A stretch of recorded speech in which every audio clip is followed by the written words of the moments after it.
কাজীর শাস্ত্র কি? কোরআন। হরিনাম চারিদিকে শুনে কাজী নিজের শাস্ত্রকে স্মরণ করলেন। কাজী বলে, ধরো ধরো আজি করো কার্য, আজি বা কি করে তোর নিমাই আচার্য। হাতে ব্যথে পলাইলা নগরিয়াগণ, মহাত্রাসে কেশ কহ না করে বন্ধন। যাহারে পাইল কাজী মারিল তাহারে, ভাঙিল মৃদঙ্গ অনাচার কইল দ্বারে। কাজী বলে, হিন্দু আনি হইল নদিয়া, করিমু ইহার শাস্তি নাগালি পাইয়া। ক্ষমা করি যান আজি দৈব হইল রাতি, আর দিন নাগি পাইলে দৈব জাতি। মানে জাতি নিয়ে নেবো, মানে হিন্দু আছে জাতি নিয়ে নেবো মানে কি, মুসলিম করে দেবো। চৈতন্য মহাপ্রভুর আরেকটি দেহ নিত্যানন্দ প্রভু, এটা আমরা সবাই জানি। নিত্যানন্দ আর চৈতন্য এক সত্তা, দুটি দেহে কৃষ্ণ বলরাম প্রকট হয়েছে, এটা আমরা ছোট থেকে শুনে এসেছি। নিত্যানন্দ প্রভুর সাক্ষাৎ শিষ্য, নিজের শিষ্য বৃন্দাবন দাস ঠাকুর একটি গ্রন্থ লিখেছেন। এই কথা শুনে চৈতন্য মহাপ্রভু অত্যন্ত ক্রোধিত হলেন। কতটা ক্রোধিত হলেন সেটা আমরা পড়ব। ক্রোধে বলে, প্রভু আরে কাজী বেটা কোথা, হাট আন ধরিয়া কাটিয়া ফেলো মা। আপনি যেটা বলছেন এটা থেকে আরো প্রশ্ন এসে যায় যে খুরযুক্ত প্রাণীরাই মানুষের খাদ্য, তো খুরযুক্ত প্রাণীদের মধ্যে কিন্তু গরু পড়ে, কিন্তু এই যে নমস্কার, আমি রাজু চক্রবর্তী। প্রতিদিনের মতো আজকেও নতুন একটি এপিসোড নিয়ে ভাগবত বেদান্ত চ্যানেলে আপনাদের সামনে উপস্থিত হয়েছি। সুপ্রিয় দর্শক বন্ধুরা, আজকে একটি বিষয় নিয়ে আপনাদের সামনে আলোচনা করব। আপনারা দেখতেই পাচ্ছেন আমাদের মধ্যে আজকে উপস্থিত আছেন আপনাদের অতি কাছের এবং প্রিয় মানুষ শ্রী দীপানন্দ অবধূত মহাশয়। তো আজকে আমরা ওনার সঙ্গে একটি আলোচনা আপনাদের সামনে করতে চাইছি বা তুলে ধরতে চাইছি।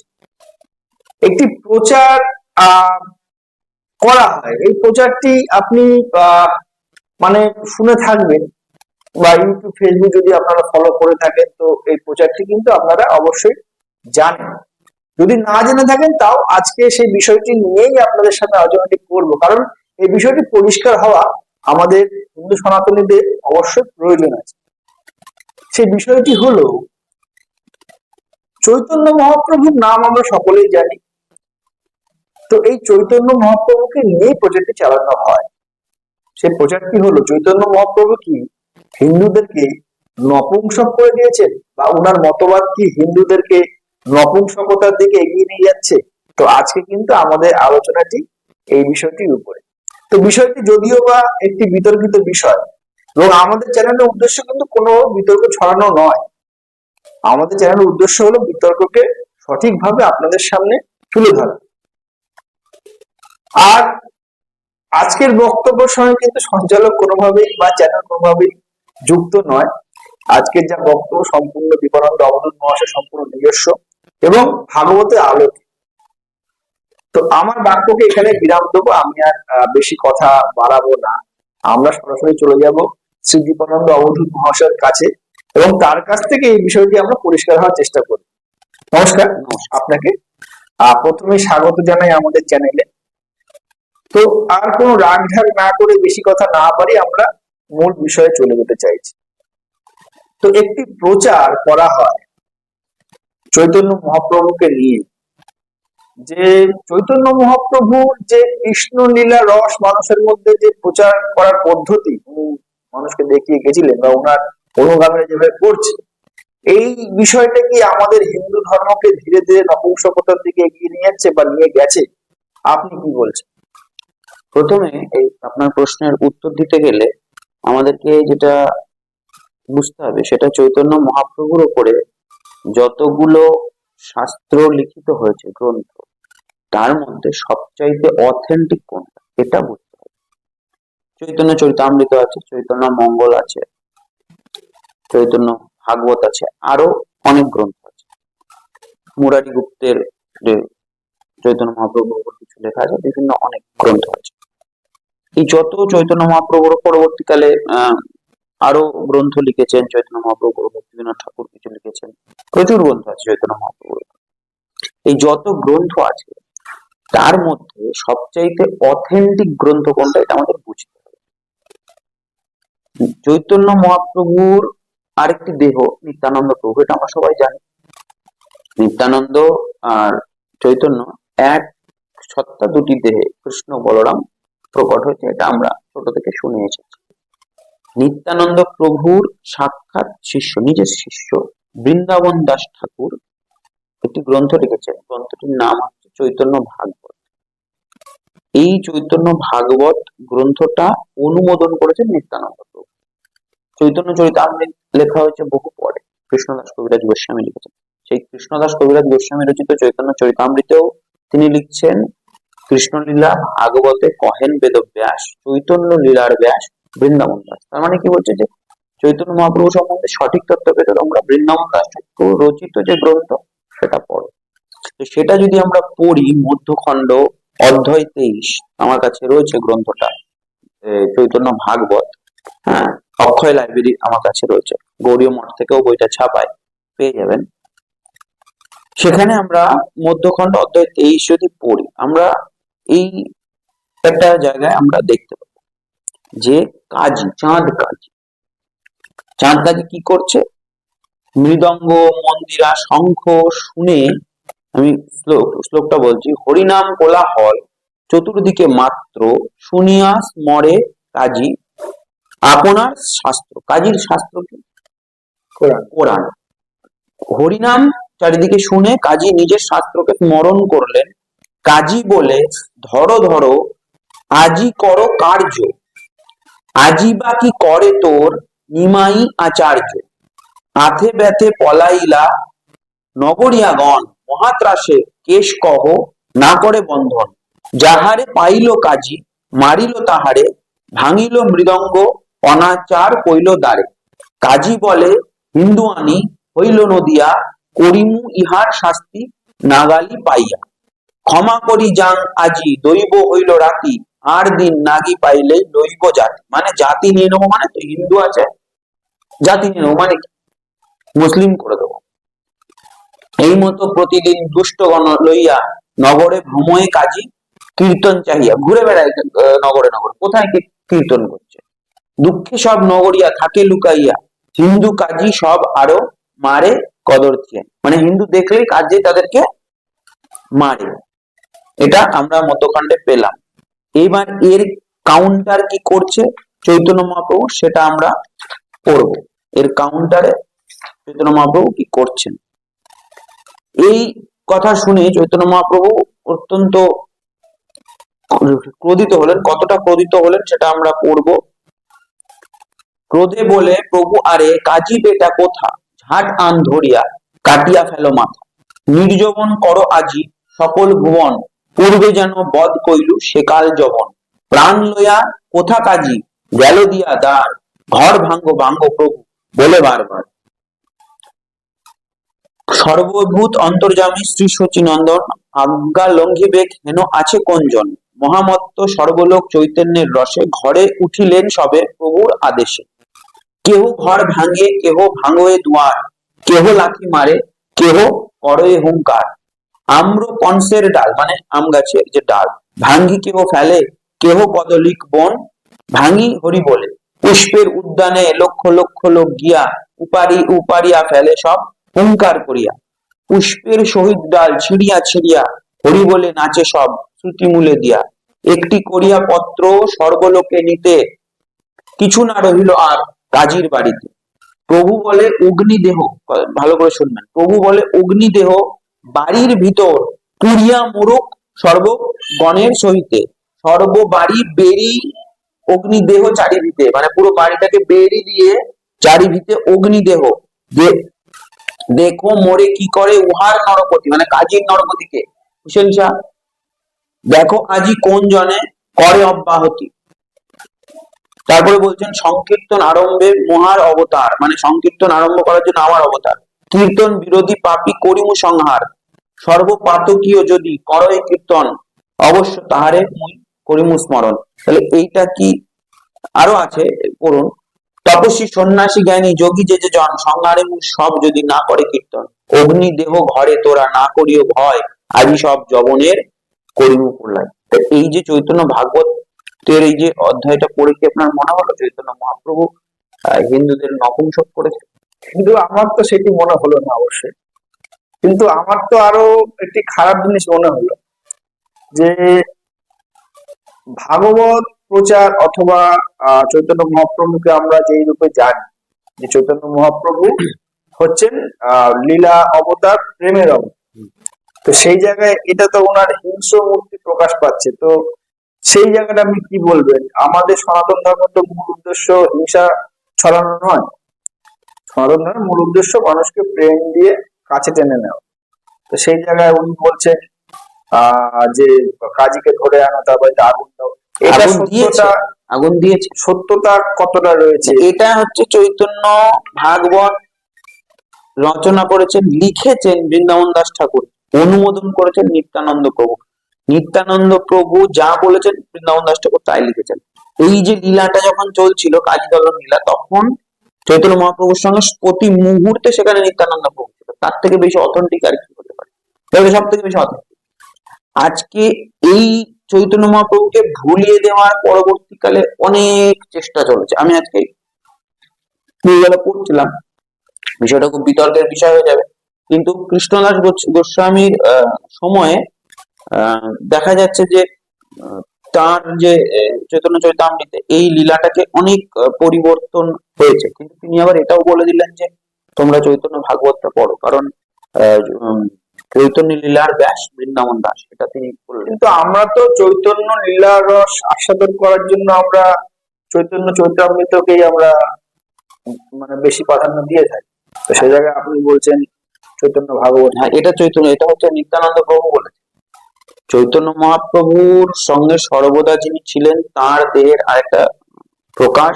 এমনকি নিত্যানন্দ চরিতামৃতে চৈতন্য মহাপ্রভু বলেছেন আমার থেকেও শ্রেষ্ঠ হচ্ছে নিত্যানন্দ। হ্যাঁ, সেই গ্রন্থটা তো আপনি বাজারে পাবেন না, পিডিএফ পাবেন, নিত্যানন্দ চরিতামৃত, সেটাও বৃন্দাবন দাস ঠাকুরের লেখা।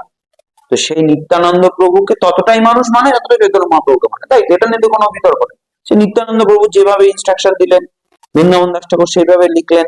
এই চৈতন্য ভাগবতের ধারা থেকে পরবর্তীকালে গৌড়ীয় বৈষ্ণবরা সরে গেছে, তার অনেকগুলো কারণ আছে। এক তো চৈতন্য মহাপ্রভু এখানে দুষ্টের দমন শিষ্টের পালন করছেন, যেটা গীতায় শ্রীকৃষ্ণ করেছেন, পরিত্রাণায় সাধুনাম বিনাশায় চ দুষ্কৃতাম।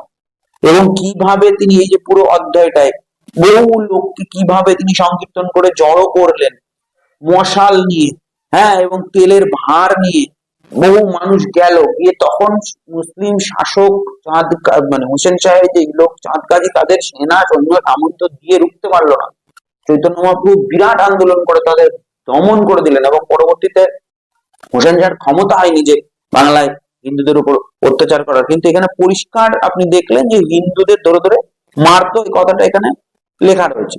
হ্যাঁ, না, আমি এখন আপনাকে যে প্রশ্নটি করতে চাইছি, প্রথম কথা এই যে প্রক্রিয়াটি আপনি বললেন, এটিতে হিংসা ছড়ানো হলো মানুষ। না না, আমাকে যদি কেউ মারে, এখানে কি কি বলছে, হিন্দু কাজী সব আরো মারে কদরছিয়া, হ্যাঁ, দুঃখে সব নগরিয়া থাকে লুকাইয়া, হিন্দু কাজী আরো সব আরো হিন্দু কাজী সব আরো মারে কদরছিয়া। তাহলে হিন্দু দেখলেই কাজীর লোকজন গিয়ে তাদেরকে মারে। আরে ভাই, আমার বেঁচে থাকার অধিকার আছে, আমার ধর্ম হরিনাম করা সে অধিকার আছে। আর কাজী কেন মারে তাদেরকে? মানে সঙ্গরে কাজী আপনার শাস্ত্র, সে তার কিতাব কোরআন শাস্ত্র সেটাকে স্মরণ করে, আর হিন্দু দেখলে তাদের ধরে ধরে না। আমার বাঁচার অধিকার নেই, আমার আত্মরক্ষার অধিকার আছে। তো তো সেটা তো ভগবান তো অবতার গ্রহণই করে, তাই জন্য পরিত্রাণায় সাধনাম বিনাশায় চ দুষ্কৃতাম। এইটা যদি না করতেন চৈতন্য মহাপ্রভু, তাহলে তো তিনি ভগবানের অবতার হতেনই। এবার আমি যে প্রশ্নটা আপনাকে করতে চাইছি, বর্তমানে মানুষ আগে মানে মানুষ বেশি বেশি করে বই পুস্তক পড়াশোনা করত, সময় ছিল। এখন মানুষ ইন্টারনেট ঘাটলেই তার যা দরকার সেই বিষয়টি পেয়ে যাচ্ছে। মানে যেমন ইন্টারনেটের যুগ, এখন ইন্টারনেট ঘেটে আমরা বেশ কিছু বিষয় অবগত হয়েছি। যেটি মনে করা হয় বিষয়টি গুপ্ত বলবো না, আবার খুব যে লোক সমক্ষে প্রচার হয় তা বলতে হয়, বিষয়টি নিয়ে কিন্তু আলোচনা হয় যে চৈতন্য মহাপ্রভু তখনকার দিনে যারা শাসক ছিলেন, শাসক বলতে তখন হচ্ছে হোসেন শাহের তখন আমল। তো হোসেন শাহর সঙ্গে উনি যুক্ত থেকে তার ধর্ম প্রচার করেছিলেন, এবং ওনার যে পদ্ধতি প্রচার করার সেই পদ্ধতি বা উনি মানে যে করেছেন, তাতে কিন্তু হিন্দুদেরকে একটি দিকে উনি ধাবিত করার চেষ্টা করেছেন। এবং যার কারণে তখনকার দিনে যে জগন্নাথ মন্দিরের পন্ডা যারা ছিল, তাদের সঙ্গে ওনার বিশেষ মতবিরোধ ছিল। তো সেই বিষয়টা আপনি কি বলেন? না, এগুলোর কোনো অথেন্টিক কোনো শাস্ত্রীয় রেফারেন্স নেই, কোনো গ্রন্থে সব কিছু নেই। উল্টে আমরা চৈতন্য ভাগবত পড়লে দেখতে পেলাম যে কাজীর নরপতি কি করে উহার নরপতি বলে চৈতন্য মহাপ্রভু বললেন। তাহলে দেখি যে কি করে উহার নরপতি। হ্যাঁ, তো এই যে দেখো মোরে কি করে উহার নরপতি, দেখি আজ কোন জনে করে অব্যাহতি। তাহলে কাজীর নরপতি মানে রাজা হচ্ছে হুসেন শাহ। তো তাকে পরিষ্কার চ্যালেঞ্জ করে কাজীকে কাটতে গেলেন। কাজী তারপরে ক্ষমা টমা চেয়ে কৃষ্ণ কৃষ্ণ বলে ও কাজী নিজেও কৃষ্ণ ভক্ত হয়ে গেছিলেন, বাড়িঘর তার পোড়ালেন, এবং তার টোটাল এখানে যে হুসেন শাহের প্রভাব ছিল সেটাকে উনি এত বড় আন্দোলন তৈরি করেছিলেন যে ধ্বংস করে দিয়েছিলেন। এবং ওই আন্দোলনের জন্যই হিন্দুয়ানি শব্দটা ইউজ হয়েছে। তখন তো হিন্দুত্ব শব্দটা ছিল না, হিন্দুয়ানি। কাজী বলে হিন্দুয়ানি হইল নদিয়া। এই হিন্দুয়ানি নদিয়াতে উনি রক্ষা করেছেন। আর এটা আপনি যেটা বলছেন, আমি নিজেও এটা দীর্ঘদিন ভাবতাম। কারণ আমরা ছোট থেকে কি শিখেছিলাম যে তৃণাদপি শুনিছেন না তরুরপি সহিষ্ণু না, এই কথাটা চৈতন্য মহাপ্রভু বলেছেন। কিন্তু এটা কোথায় বলেছেন, কাকে বলেছেন? চৈতন্য ভাগবত আমি পড়েছি অনেক পরে। যখন পড়েছি তখন আমি দেখলাম চৈতন্য মহাপ্রভু বলেছেন সংকীর্তন আরম্ভে মহার অবতার, সংকীর্তন বিরোধী পাপী করিমু সংহার। এই কথাটা চৈতন্য ভাগবতে রয়েছে। এই কথাটা আমাদের কেউ কোনোদিন বলেন, ছোট থেকে কোনোদিন শুনি। তাহলে আপনার আর যে শিক্ষাষ্টকমের কথাটা সেটা বারবার করে তুলে ধরা হয়। শিক্ষাষ্টক অবশ্যই যে ভক্ত, সে তো ভাগবতমেই আছে, ভক্তকে দেখে দণ্ডবত প্রণাম করতে হবে। কিন্তু যে অভক্ত, যে গোহত্যা করে, যে ভক্তদের উপরে তো গো হচ্ছে ভগবান শ্রীকৃষ্ণের গাবি, তাদেরকে হত্যা করে, কৃষ্ণ ভক্তদের করে মন্দির ভাঙে, অত্যাচারীদের দেখে তিনি তৃণাদপি শুনেছেন অত বলেননি, তাদের বলেছেন এইটাই বলেছেন যে তোমরা না করিও ভয়, অগ্নি দেহ ঘরে তোরা না করিও ভয়, আজি সব যবনের করিনু প্রলয়। এই কথাটাই চৈতন্য মহাপ্রভু বলেছেন। যারা অত্যাচারী তাদের ঘরে অগ্নিত্ব বলেছেন চৈতন্য মহাপ্রভু। কিন্তু এটাকে ঢেকে রেখে দেওয়া হয়েছিল বহুবিধ কারণ। পরবর্তীতে ব্রিটিশ শাসন এসছে, এই কথাগুলো বললে অনেক বেশি। আপনি বললেন না কেন এটা এরকম হলো। আমরা ভক্তিবিনোদ ঠাকুরের জীবন যদি পড়ি, উনি খুব ক্লোজ ছিলেন ব্রিটিশ সরকার, এবং উনি জগন্নাথ পুরী মন্দিরের তৎকালীন ওই দায়িত্বে ছিলেন, এবং উনি বহু জায়গায় ম্যাজিস্ট্রেটের দায়িত্ব ছিলেন। তো উনি চৈতন্য চরিতামৃতটা খ্রিস্টান দেশে প্রচারের জন্য বেশি উপযোগী বুঝেছিলেন। কারণ চৈতন্য ভাগবত অত্যন্ত এই যে অ্যাগ্রেসিভ অ্যাটিটিউডটা রয়েছে, তার ফলে তিনি ওটা প্রমোট করেননি। যার পরবর্তীতে ইসকন তৈরি হয়েছে ভক্তিবিনোদ ঠাকুরের মানে পুত্র, তার শিষ্য দ্বারা, ভক্তিসিদ্ধান্ত সরস্বতী ঠাকুর তার শিষ্য ভক্তি বেদান্ত স্বামী প্রভুপাদের দ্বারা। তো তারা চৈতন্য ভাগবত থেকে দূরে সরে গেছে। এবং ইসকনের প্রচারে হয়তো দেখবেন শূন্যবাদী পাশ্চাত্য দেশতারিণী, ওই মিশনটার উৎপত্তি হয়েছিল পাশ্চাত্য দেশের মানুষ কৃষ্ণ ভক্তি প্রচার করা।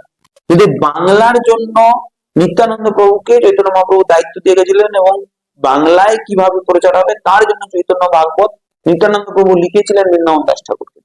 সর্বগোস্বামীকে চৈতন্য মহাপ্রভু দায়িত্ব দিয়েছিলেন অন্যান্য স্টেটের যে বৈষ্ণব আছে তাদের মধ্যে কিভাবে প্রচার করতে হবে। কারণ এক এক জায়গার কালচার এক এক রকম।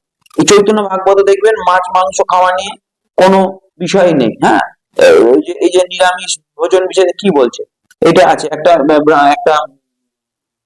ছেলে ব্রহ্মচারী, সে চৈতন্য মহাপ্রভুকে দেখা করতে গেছে, সে দুধ পান করতো আর অন্য কিছু করতো না। তাকে চৈতন্য মহাপ্রভু তাড়িয়ে দিয়েছিলেন, পরে আবার ডেকে নিলেন। যে পয়হ পানে প্রভু মোরে কেহ নাহি পায়, চণ্ডালেহ মহার শরণ যদি লয়, সেও মোর মুই তার জানিও নিশ্চয়, সন্ন্যাসীও যদি মোর না লয় শরণ, সেও মোর নহে সত্য বলিলু বচন। গজেন্দ্র বানর গোপ কি তপ করিল, বল দেখি তারা মোরে কি তবে পাইল, অসুরেও তপ করে কি হয় তাহার, বিনে মোর শরণ লইলে নাহি পার। প্রভু বলে পয় পানে মোরে নাহি পায়, সকল করি মুচির্ণ দেখিবা এথায়। এই যে খাওয়া নিয়ে এই খাও ওই খাও সেই খাও, এই বিষয়গুলো করতে গেছে। এগুলো অন্যান্য স্টেটে যখন বৈষ্ণবরা মানে চৈতন্য মহাপ্রভু পূর্ব থেকে, জৈনরা একটা সময় প্রচুর, নেমিনাথের শিষ্যরা ভাগবতমের অনুসারী হয়েছিল বর্ধমান মহাবীরের আসার পূর্বে যারা নেমিনাথের শিষ্য ছিল। 22 নম্বর তীর্থঙ্কর হচ্ছেন নেমিনাথ। উনি ভগবান শ্রীকৃষ্ণের খুড়তুতো ভাই ছিলেন এবং হুবহু একই রকম দেখতে ছিলেন। ওনার যারা অনুগামী ছিল তাদের মধ্যে কৃষ্ণ ভক্তি পূর্ব থেকেই ছিল। কিন্তু নেমিনাথের বিয়ের কথা ছিল রাজমাতি রাজুলির সাথে। তো রাজুলির সাথে তার বিয়ের দিনে, তখন বিয়ের দিনে পশু বলি হতো, সেটা দেখে নেমিনাথ বিয়ে করেন। বিয়ে না করে উনি ওই সন্ন্যাসী টাইপের একটা হয়ে গেছিলেন। রাজুলুও বিয়ে করেন, তারা ওই সন্ন্যাসী হিসেবেই ছিল। তার থেকে একটা ধারা তৈরি হয়েছিল যে মাছ মাংস খাবো না, দুধ দুধ খাবো, ওই নেমিনাথের শিষ্য ওরা। তো ওরা যখন বর্ধমান মহাবীর আসলেন, তিনি ব্যাপকভাবে পরিবর্তন করলেন। তখন ওরা ব্যাক করে চলে আসলো ভগবান শ্রীকৃষ্ণ যে ভাগবত ধর্ম প্রতিষ্ঠা করেছিলেন। ভাগবত ধর্ম সম্বন্ধে বিস্তারিত ইতিহাস আছে, সেটা নিয়ে। তো তখন তারা ব্যাক করেছিল জৈন ওরা ভাগবত ধর্ম। তাই তখন ভাগবতমের যে অনুগামীদের মধ্যে নিরামিষ বাদটা প্রকট হয়েছিল। কিন্তু সেটা বাংলায় তো ছিল না। বাংলাতে মানুষ মাছ মাংস খেত, এবং ভাগবতমেও মাছ মাংস খেতে সরাসরি কোথাও নিষেধ করেন। তার জন্য উনি এইভাবে এই পদ্ধতি আমরা ধরুন বৈষ্ণব বলতে যাদেরকে বুঝি, তারা কিন্তু কেউই মাছ মাংস বা আমিষ আহারের পক্ষে নয়, তারা কিন্তু বরাবর নিরামিষ আহারের পক্ষেই বলে এসছেন। এবং শুধু পশ্চিমবঙ্গে নয়, পশ্চিমবঙ্গের বাইরেও সমস্ত রাজ্যেই তাই। এবং ভারতবর্ষের বাইরেও যে প্রচার হচ্ছে, সেখানেও কিন্তু একই প্রচার হচ্ছে যে নিরামিষ আহার। তো সেই জায়গায় আপনি চৈতন্য মহাপ্রভুকে বলছেন মাছ মাংস খাওয়া। চৈতন্য মহাপ্রভু মাছ মাংস নয়, চৈতন্য নিত্যানন্দ প্রভু যে মাছ মাংস খেতেন সেটা চৈতন্য ভাগবতেই আছে। নিত্যানন্দ মহাপ্রভু তো এক সময় শাক্ত ছিলেন। শাক্ত না, উনি বরাবর অবধূত ছিলেন। এই শাক্ত বৈষ্ণব কথাটা সনাতন ধর্মে অ্যাকচুয়াল কোনো মিনিংলেস। বিষ্ণু শব্দের অর্থ হচ্ছে সর্বব্যাপক চেতনা, তার যে শক্তি সেটাকে বলে আদি শক্তি। তো যে বৈষ্ণব হতে হলে তাকে অবশ্যই শাক্ত হতে হবে, শাক্ত হতে হলে তাকে অবশ্যই বৈষ্ণব হতে হবে। এইসব এগুলো হচ্ছে মানে মানে কি বলবো, পরপর একটা এই তৈরি হয়েছে। আলটিমেটলি শাক্ত মানে কি? শক্তির উপাসক। শক্তিটা কার শক্তি? সর্বব্যাপক পরমাত্মার শক্তি। তো বৈষ্ণব শব্দটা উচ্চারণ করতে উচ্চিত শব্দ শক্তি দ্বারা, আমি তো সেই আত্মা শক্তির দ্বারাই উচ্চারণ করছি। ভাগবতমে আছে কাত্যায়নী মহামায়া মা যোগিন্দ দৃশ্যরী নন্দ প্রসুতং দেবী প্রতিমে কুরুতে নমঃ। ব্রজগোপীগণ মা দুর্গার পুজো করছেন এবং সেখানে বলি দিয়ে পুজো করছেন, এটাও আছে সেই শ্লোকে। কেউ আমাকে চ্যালেঞ্জ করুক, আমি ভাগবতম নিয়ে আমি সেখানে দেখাবো যে বলির কথা আছে। ওরা অনেকে বলবে বলি মানে ফল বলি, এই বলি ওই বলি, কিন্তু না, ভাগবতমে একাদশ স্কন্ধে পরিষ্কার 11:5 11 থেকে 14 পরিষ্কার আমিষ ভোজনের কথা বলা আছে। 6:4-9 মাছ মানে চতুষ্পদ জন্তু মানুষের আহার খাদ্য, অহস্তানি সহস্তানাম, যাদের হাতের পাঞ্জা নেই তারা মানুষের খাদ্য, এই ধরনের খুরযুক্ত পশুর একাধিক শ্লোক আছে ভাগবত। কিন্তু যাদের কাছে গেল ভাগবত ধর্মটা, তারা তো নিরামিষ ভোজী। মেজরিটি যারা কৃষ্ণ ভক্ত হয়েছে সবই জৈন ছিল। আর দ্বিতীয় কথা, আপনি আজকে শিখ ধর্মের মধ্যে দেখবেন তারা সব নিরামিষ খায়। আপনি গুরু গ্রন্থ সাহেব পড়াতে দেখেন, গুরুদের মধ্যে তো কোথায় এইসব ছিল না। গুরু নানক দেবজি থেকে শুরু হয়েছে যে মাছ মাংস নিয়ে ছোঁয়াছুতির কোনো বিষয় ছিল না। কিন্তু এই বৈষ্ণব ভাবধারা বা জৈন ভাবধারা ওরাই তো গেছে। ভারতের মেজরিটি মানুষ একটা সময় মাছ মাংস খেত না, জৈন ধর্ম দ্বারা প্রভাবিত ছিল। তারা যে ধর্মেই যায়, ধর্মীয় দর্শনটা সেই দর্শনের নাই, কিন্তু নিরামিষ ভোজনটা ঢুকিয়ে দেয়। হ্যাঁ, এবং এই যে নিত্যানন্দ প্রভুকে অদ্বৈত আচার্য বলেছেন, হ্যাঁ, যে আমি এক্ষুনি আপনাকে বের করে দিচ্ছি বিষয়টা, যে আমি চৈতন্য ভাগবতে লেখা আছে নিত্যানন্দ প্রভু অনুমোদন করেছেন এই গ্রন্থটা। এর উপরে তো কারোর কথা বলার জায়গা থাকতে পারে না। 2:24-89 চৈতন্য ভাগবতের এটা আপনি আপনি দেখবেন, তৃতীয় মধ্যখণ্ড 24 নম্বর অধ্যায় 89 নম্বর শ্লোক, মধ্যখণ্ড 89 নম্বর শ্লোক। এটা উইজডম লাইব্রেরি থেকে পড়ে নেবেন। আমি এখানে এই শ্লোক গুলো বের করে আমি দেখাচ্ছি আপনাকে। মৎস্য খাও মাংস খাও কে মতে সন্ন্যাসী, বস্ত্র এরিলাম আমি এই দিকবাসী। এই কথাটা অদ্বৈত আচার্য বলছেন নিত্যানন্দ অবধূতকে। তারপরে শ্লোকে বলা হয়েছে যে হ্যাঁ অবধূত তিনি, আরো অনেক কিছু বলা আছে, সেগুলো আমি সব বলছি না কারণ আরো বেশি বিতর্ক। কোথা মাতা পিতা কোন দেশে বা বসতি কে জানে আসিয়া বলুক দেখি ইতি।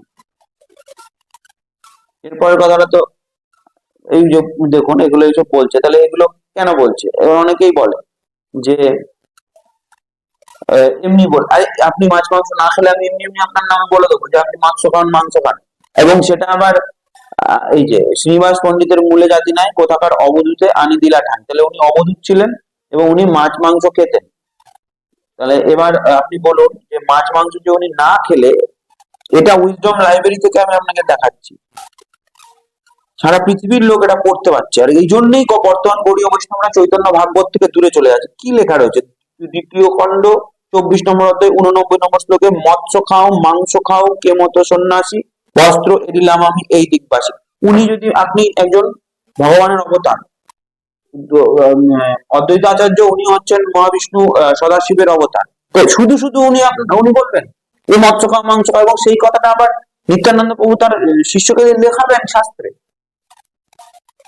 লেখাবেন কি না? মানে এই যে পরবর্তীকালে গৌড়ীয় বৈষ্ণবরা বলে ওটা এমনি বলেছে, লীলা করার জন্য বলেছে। আরে কোন লীলা কি হতো? তার মানুষ যদি মৎস্য মাংস খাওয়া যদি এতই খারাপ হতো তাহলে এই কথাটা বলবে কেন? মিসগাইড হবে না মানুষ?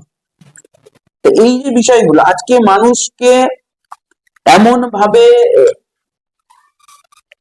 ভুল বোঝানো হয়েছে, দেখুন এটা অক্ষয় লাগে, মৎস্য খায় মাংস খায় কে মতো সন্ন্যাসী বস্ত্র এড়িলাম এই আমি দিগবাসী, শুনিয়া অদ্বৈত ক্রোধে অগ্নিহেন জলে দিগম্বর হইয়া অশেষ মন্দ বলে, মৎস্য খায় মাংস খায় কে মতো সন্ন্যাসী বস্ত্র এড়িলাম এই আমি দিগবাসী, কোথা মাতা পিতা কোন দেশে বা বসতি কে জানাইয়া সে বলুক দেখি আসি, এক চোরা আসিয়া এতেক করে পাপ খাইমু সুশিমু সংহারিমু সপ্তাহ, তারে বলি সন্ন্যাসী যে কিছু নাই চাই বলাই সন্ন্যাসী দিনে 3 বার খায়, শ্রীনিবাস পণ্ডিতের মূলে জাতি নাই কোথাকার অবধূতে আনি দিলা ঠাই। শ্রীনিবাস পণ্ডিত ওই অবধূত নিত্যানন্দকে ঠাঁই দিয়েছে, তাই এইসব বলছে।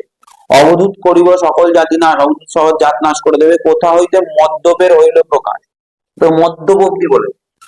মাছ খায় মাংস খায় মদ খায় অবধূত বলে। আর আপনি আজকেও চলে যান যারা কৌলাচারী অবধূত, তারা তো মাছ মাংস খায়।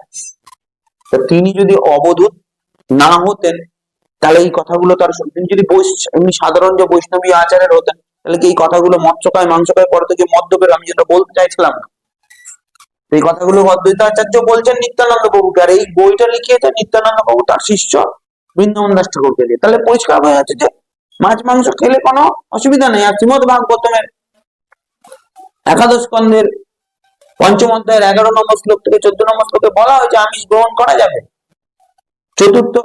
ষষ্ঠ অধ্যায়ের 6ষ্ঠ স্কন্ধ 4র্থ অধ্যায় 9 নম্বর শ্লোকে বলা হয়েছে, 1ম স্কন্ধ বলা হয়েছে 1:3:43 হবে সম্ভবত, 47-46 হবে ওই আপনার পাবলিকেশন।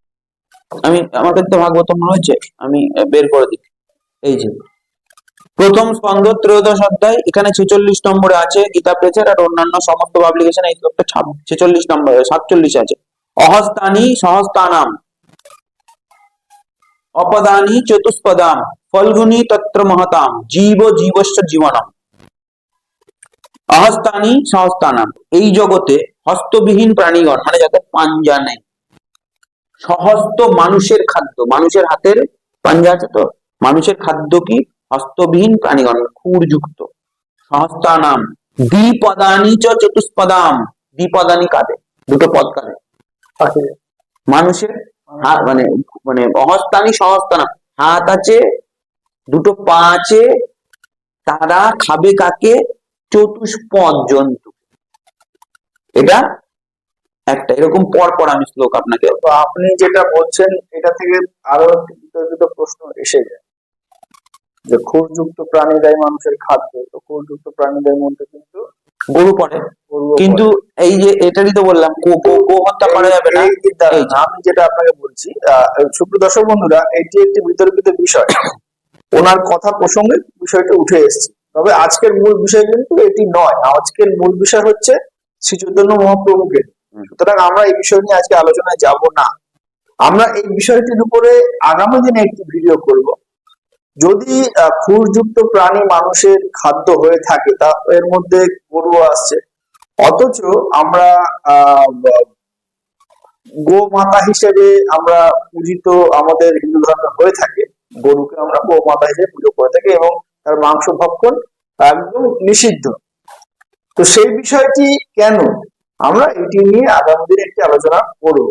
তো আজকে আমাদের মূল বিষয় আমরা ফিরে যেতে চাইছি। আচ্ছা একটুখানি বলি, না হলে ভুল বার্তা যেতে পারে। আচ্ছা, ওটা বিশদে বলবো কেন নিষিদ্ধ, সেটা ভাগবতমে 1ম স্কন্ধে 7দশ অধ্যায়ে মহারাজ পরীক্ষিত কলি গো গাভী এবং বৃষের উপর অত্যাচার করছিল, তাকে দণ্ড দিয়েছিলেন, সেই জন্য গো হত্যা নিষিদ্ধ। এটা নিয়ে বিস্তারিত আপনি যে বললেন পরে বলবো। পূর্বের মুসলিমরা অনেক বলে যে বেদের অনেক জায়গায় গো বধের কথা আছে, গোমের যজ্ঞের কথা আছে, সেটা তখনকার থাকতে পারে, আমিও পড়েছি, চরক সংহিতাতেও আছে, কিন্তু কলি যুগের শাস্ত্র ভাগবতম অনুযায়ী গো হত্যা নিষিদ্ধ। বলুন।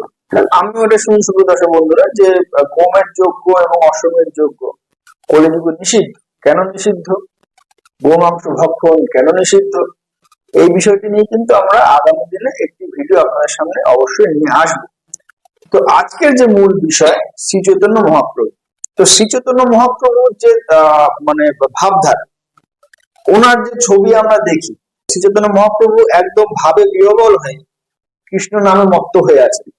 সেই জায়গায় দাঁড়িয়ে আজকে আপনি যে শ্রী চৈতন্য ভাগবতের কথা বললেন, সেইখানে কিন্তু সম্পূর্ণ একটি বিপরীত দিক ওনার আমরা দেখতে পাচ্ছি, এবং এই এই দিকটি আমার মনে হয় অবশ্যই বিতর্কিত। তো এতে কি হিংসা ছড়ায় না? না না, হিংসার প্রশ্ন না। চৈতন্য মহাপ্রভুর আমরা যে ভাবে বিহ্বল বিষয়টা বললেন, সেটা চৈতন্য ভাগবত মধ্যখণ্ডে তখন না, তিনি ভাবে বিহ্বল অবস্থাতেই পশু সংহার করছেন। কারণ এই পৃথিবীতে বেঁচে থাকার অধিকার সবার আছে। আপনার যদি কাজীর যদি তার শাস্ত্র অনুযায়ী আজান দেওয়ার অধিকার থাকে, তো নদিয়ার হিন্দুদেরও হরিনাম করার অধিকার আছে। এটা হচ্ছে প্রথম কথা, সেই অধিকার তিনি প্রতিষ্ঠা করেছেন। দ্বিতীয় বিষয়, আমরা চৈতন্য মহাপ্রভু সন্ন্যাস লীলাটা চৈতন্য চরিতামৃতে অধিক আছে। সন্ন্যাসীর ধর্ম যেটা, সেটা আমরা ওখানে আমরা দেখতে পাচ্ছি। কিন্তু যখন তিনি কাজী দলন লীলা করছেন, তখন তিনি সন্ন্যাস ধর্ম তো নয়, তখন তিনি ধর্ম রক্ষক, তিনি তাই যুগ ধর্ম স্থাপন করছেন। হ্যাঁ, কৃষ্ণবর্ণম দিশা কৃষ্ণম সঙ্গ পাঙ্গাস্ত পার্শ্বদম সংকীর্তন প্রায় যজ্ঞ যজন্তি সুমেধস ভাগবতম 11:5-32 আছে শ্লোকটা। এই যুগের ধর্ম প্রতিষ্ঠা করছেন তিনি। তো সেখানে দুষ্টের দমন, শিষ্টের পালন, এটা হচ্ছে তিনি করছেন। আর আমরা যাদের কাছ থেকে ভাগবত চৈতন্য লীলা শুনেছি, মূলত সর্বস্বামীদের যে ধারা, তারা কিন্তু গৃহস্থ, একজন দুজন হয়তো গৃহস্থ ছিলেন, বাকিরা সবাই কিন্তু মানে সন্ন্যাস আশ্রমীয় ছিলেন না। মানে বাবাজি আশ্রম যেটা পরবর্তীতে শুরু হয়েছিল, মানে পরমাংশ আশ্রম যেটা বলে, সেরকম জায়গায় তারা থাকতেন, এবং তাদের মূল ইয়ে ছিল যে বৈষ্ণবদের মধ্যে প্রচার করা। কিন্তু বাংলায় গৃহস্থদের জন্য নিত্যানন্দ অবধূত, তিনি নিজেও গৃহস্থ আশ্রমে ছিলেন, এবং তিনি বাঙালিদের জন্য চৈতন্য মহাপ্রভু তাকে প্রচারের যে দায়িত্ব দিয়েছিলেন, সেই দায়িত্ব অনুযায়ী চৈতন্য ভাগবত অনুযায়ী বাঙালিদের ভাগবতমের রাস্তায় চলা। কারণ এখানের পরিস্থিতিটা তখনও যেমন ছিল চাঁদ কাজীর যুগে, আজও তেমন। তো আমি যে প্রশ্নটি আপনাকে করতে চাইছি, বর্তমান যে সমস্ত ভাবধারা রয়েছে, শ্রী চৈতন্য মহাপ্রভু ভাবধারা তো বিভিন্ন বিভক্ত হয়ে গেছে বর্তমানে। গৌড়ীয় বৈষ্ণবরা রয়েছেন, সেখান থেকে ভেঙে ভেঙে আজকে ধরুন ইস্কন এসছে। তো ইস্কনের যে ভাবধারা, গৌড়ীয় বৈষ্ণবদের ভাবধারার সঙ্গে কিন্তু আজকে আপনার বলা এই ভাবধারা কিন্তু কোনো মিল নেই। তো এই বিষয়টি আপনি কিভাবে বলে গৌড়ীয় বৈষ্ণব বলতে আমরা বর্তমানে যাদের দেখি, ইস্কন এবং গৌড়ীয় মঠ, এদেরকে বলা হয় সারস্বত গৌড়ীয় বৈষ্ণব। ভক্তি সিদ্ধান্ত সরস্বতী ঠাকুরের শিষ্য প্রশিষ্যদের থেকে, ইস্কন ও গৌড়ীয় মঠের থেকে উৎপন্ন। তো এই গৌড়ীয় মঠ কিন্তু ভক্তি সিদ্ধান্ত সরস্বতী ঠাকুর প্রতিষ্ঠা করেছেন। ইস্কন ভক্তি সিদ্ধান্ত সরস্বতী ঠাকুরের শিষ্য ভক্তি বেদান্ত স্বামী প্রভুপাদ প্রতিষ্ঠা করেছেন। আর ভক্তি সিদ্ধান্ত সরস্বতী ঠাকুরের পিতা শ্রীল সচ্চিদানন্দ ভক্তিবিনোদ ঠাকুর, তিনি এই ভাবধারাটা তৈরি করেছেন, তাই তাকে সপ্তম গোস্বামী বলে এনারা বলে। এর পূর্বের ভাবধারা বলতে অদ্বৈত আচার্যের পরিবার, নিত্যানন্দ প্রভুর পরিবার, এগুলি এক একটা ভাবধারা। এছাড়া শ্যামানন্দ প্রভু, রসিকানন্দ প্রভুর ভাবধারা আছে, অনেকগুলো ভাবধারা রয়েছে। সব ভাবধারা একরকম নয়। সবাই গৌড়ীয় বৈষ্ণব বলতে আমরা ইস্কন বা গৌড়ীয় মঠ বুঝি, বিষয়টা এরকম নয়। পূর্বের বহু বহু ধারা ছিল, আর এই সমস্ত ধারাগুলো বিভিন্ন মতামত আছে। তবে মূলত একটা জিনিস মাথায় রাখতে হবে, এই ইস্কনের যে প্রণাম মন্ত্র আছে, নমো নমাম বিষ্ণুপাদায় কৃষ্ণ পৃষ্ঠায় ভূতলে শ্রীমতী ভক্তিবেদান্ত স্বামিনীতি নামিনে নমস্তে সারস্বতে দেবে গৌরবাণী প্রচারিণে নির্বিশেষে শূন্যবাদী পাশ্চাত্য দেশে তারিণী। তো পাশ্চাত্য দেশে প্রচারের জন্য যে ধারা আর বাংলায় প্রচারের যে ভাবধারা, সেটা তো এক হবে না। বাংলায় চৈতন্য ভাগবতের প্রয়োজন আছে, কারণ এখানে সেই যুগের সঙ্গে এখনো আপনারা দেখতে পান যে বাঙালি হিন্দুর বলুন না, বাস্তব অবস্থাটা। সুপ্রদর্শক বন্ধুরা, আজকের যে বিষয়টি আলোচনা হলো, এই বিষয়টি অবশ্যই একটি বিতর্কিত বিষয়, এবং বিতর্কিত বিষয় বলেই আমাদের চ্যানেলে আজকে এই বিষয়টি নিয়ে আলোচনাটি আপনাদের সামনে উপস্থাপনা করা হলো। কারণ শ্রী চৈতন্য মহাপ্রভু কে নিয়ে এই বিষয়টি একটু পরিষ্কার হওয়ার অবশ্যই দরকার ছিল। তবে অবশ্যই যেই দিকটি আজকে শ্রী দীপানন্দ অবধূত মহাশয় আপনার সামনে তুলে ধরলেন, আমার তো শুনে মনে হলো না কোনোভাবেই তিনি হিন্দু ধর্মকে নবম শতাব্দীকে নিয়ে গেছিলেন। তবে আপনাদের কি মতামত সেটি আপনারা কিন্তু অবশ্যই কমেন্ট বক্সে কমেন্ট করে জানাবেন। যদি আপনাদের সঠিক মনে হয় তাও জানাবেন, যদি বেঠিক মনে হয় অবশ্যই আপনারা জানাতে পারেন। আর একটি বিষয় আমি বলতে চাইছি, এই সম্পূর্ণ আজকে আলোচনাটি শ্রী দীপানন্দ অবধূত মহাশয় আপনার সাথে তুলে ধরেছেন, তার সঙ্গে কিন্তু সঞ্চালক এবং চ্যানেল প্রভাবী যুক্ত নয়, তবুও কিন্তু বিষয়টি জানার অত্যন্ত প্রয়োজন ছিল বলে আপনাদের সামনে উপস্থাপনা করা হলো। তো আজকে আর বিষয়টিকে বেশি দীর্ঘায়িত আমরা করবো না, আমরা এখানে শেষ করছি। কারণ একটি বিষয় বেশি দীর্ঘায়িত হয়ে গেলে অবশ্যই সেটি না লাগার একটি দিক চলে আসে। তো আজকের ভিডিও এই পর্যন্তই।